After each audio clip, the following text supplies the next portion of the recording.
This is so exciting. Storycon pa lang to, pero wow, napaka-bongga na direct. Ano bang dapat nating abangan sa pagbabalik sa telebisyon ng Encantadia? We will try to do our best to make this even better than the first one. That's all we can promise. Pinaghirapan po namin ito. Kita niyo how special this is. Storycon pa lang nga.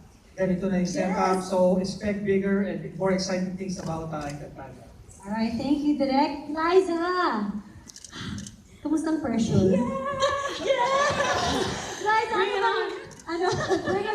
Ano ba yung paghahanda na ginawa mo para bigyan buhay si Direk? Well, physically talagang before pa lang ng audition, nagtitraining na ako. Workout, ganyan. So, bawas talaga sa mga sweets na sobrang hirap para sa amin. Pero para dito sa proyekto na to, gagawin namin, isa-sacrifice namin lahat ng mga nakakistan namin before.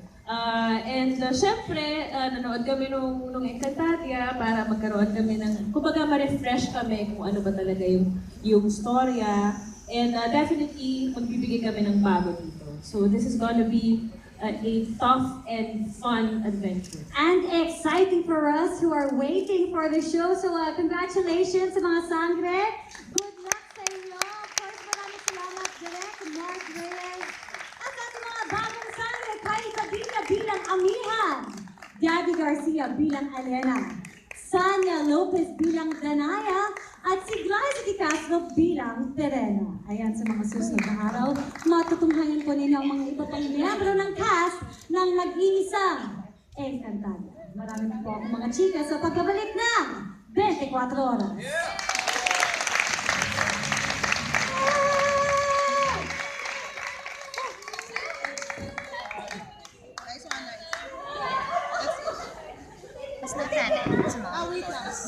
Wait lang.